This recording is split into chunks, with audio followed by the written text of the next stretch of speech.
Olá a todos, estamos reunidos novamente para comentar o Evangelho do domingo. Dessa vez será o 29º domingo do tempo comum. Ainda estamos em São Lucas, no ano C, e vamos contemplar o Evangelho que se encontra no capítulo 18, versículos 1 a 8.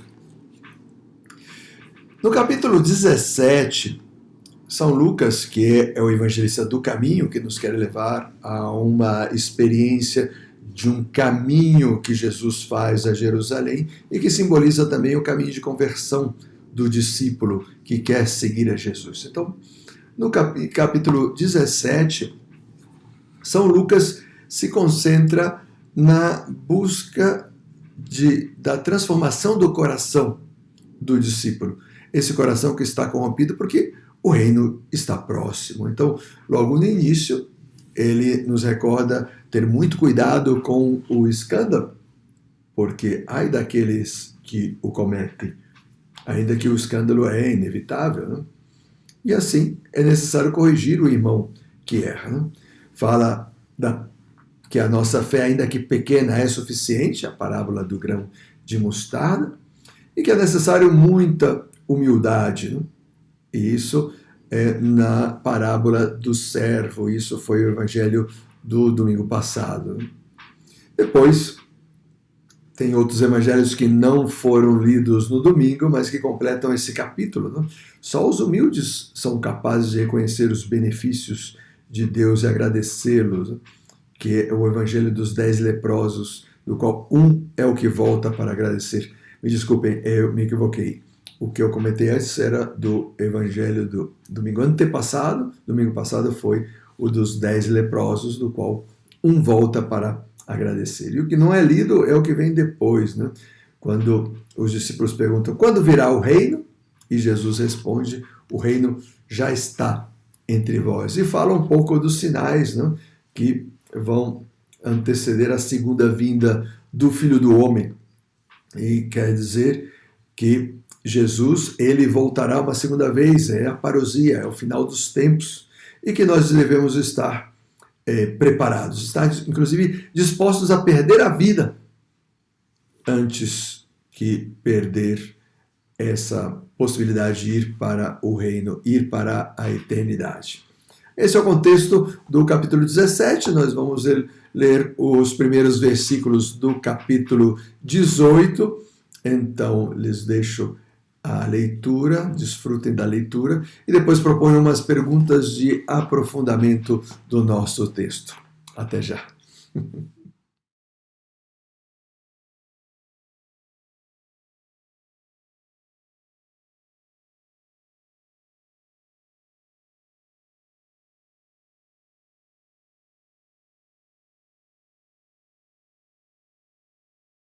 Se trata, nesta evangelho que nós lemos, da parábola da viúva e o juiz iníquo. Uma viúva que busca um juiz para pedir-lhe justiça contra o seu adversário. Só que é um juiz iníquo, corrupto, que não está disposto a fazer justiça, só que a mulher insiste tanto que ele resolve fazer-lhe justiça, pelo menos para que ela deixe de importunar. É só mais ou menos o contexto da parábola. E nós colocamos então uma primeira pergunta. Nessa parábola, o que a viúva simboliza? O que pode simbolizar? Jesus, ele quer falar de nós. Então, se o Evangelho de Lucas fala do caminho do discípulo, nessa parábola a viúva quer ser o modelo de discípulo. Uma pessoa que está desvalida, assim são as viúvas em Jerusalém, em Israel, naquela época, elas estavam desvalidas, porque era o marido que lhes dava segurança, lhes dava sustento, ele protegia de outras situações que o Estado não supria. Então, uma viúva estava abandonada às suas próprias forças. E nesse caso ainda sofria uma injustiça. E para piorar a situação, o juiz que estava aí na sociedade era um juiz iníquo.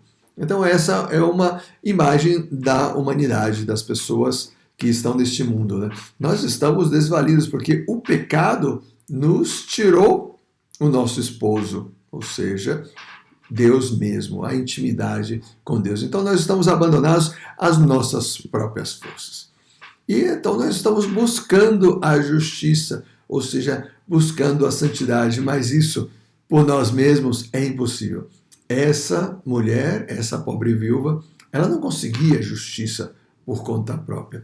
A pessoa que a estava oprimindo era muito mais forte do que ela. Então, para ela era impossível conseguir a justiça. Então, aí estava a humanidade que estava necessitada. E então, pois nessa mesma parábola, Jesus coloca umas atitudes nessa viúva. Então diz que numa cidade havia um juiz que não temia a Deus, não respeitava homem algum. Na mesma cidade havia uma viúva que vinha à procura do juiz pedindo: faze-me justiça contra o meu adversário. Durante muito tempo o juiz se recusou. Por fim ele pensou: eu não temo a Deus e não respeito homem algum. Mas essa viúva já me está aborrecendo. Quer dizer, ela era bastante insistente. Então essa qualidade Jesus quer colocar na viúva, quer colocar como modelo do discípulo. O discípulo tem que ser perseverante, inclusive numa situação adversa, no qual o juiz não quer fazer justiça. Lá está ela, insistindo. Mas por que ela insiste se o juiz é iníquo? Existe no seu coração uma esperança que vai além da justiça que o juiz lhe pudesse dar. É essa esperança que o discípulo é convidado a ter. A insistência do discípulo na oração é por causa da esperança sobrenatural. De fato, no início do Evangelho, começa assim o primeiro versículo: Jesus contou aos discípulos uma parábola para mostrar-lhes a necessidade de rezar sempre e nunca desistir.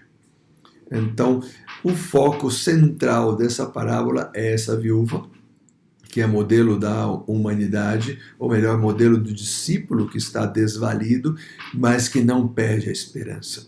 Ele se agarra à oração. Esse pedido da mulher ao juiz é símbolo do pedido do discípulo a Deus. A oração de petição. A oração confiada, no qual o discípulo é capaz de confiar todas as suas necessidades a Deus e o pede com confiança, com esperança de que vai ser atendido. Logo, colocamos uma segunda pergunta, que é: Jesus compara Deus a um juiz iníquo? Então, seguindo os personagens da parábola, se o discípulo, a viúva é a imagem do discípulo que pede a quem? A Deus, do qual, na parábola, o juiz é a imagem. Então quer dizer que São Lucas está comparando Deus a um juiz iníquo? Deus é mau? Não.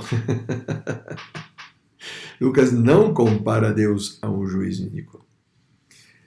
Nessa parábola, Jesus ele quer exagerar numa dificuldade para mostrar que, se inclusive nessa dificuldade a viúva persevera, quanto mais no caso de um Deus misericordioso.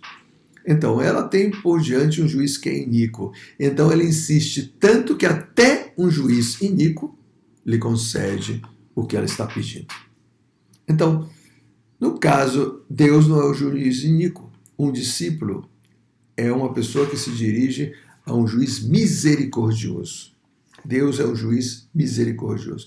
Então, com mais razão, ele vai atender o que está sendo pedido.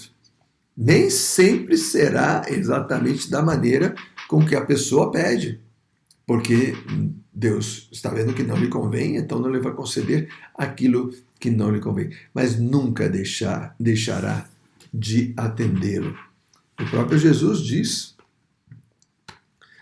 como interpretação da parábola: escutai o que diz esse juiz injusto, e Deus não fará justiça aos seus escolhidos que dia e noite gritam por ele? Será que vai fazê-los esperar? Eu vos digo que Deus lhes fará justiça bem depressa. Então, Deus não tarda. Aqui até a gente pode colocar uma pergunta, né, que não está entre as perguntas que eu coloquei, mas se Deus não tarda, por que parece que tarda? Né? As intenções que nós colocamos nem sempre são atendidas da maneira que nós pedimos ou no tempo que nós pedimos. Porque Deus sabe mais do que nós. Ele sabe o que nos convém e quando nos convém. Ele sabe, por exemplo, que é necessário fazer uma purificação prévia antes de nos conceder alguma graça. Então, enquanto nós estamos pedindo, Ele nos está purificando.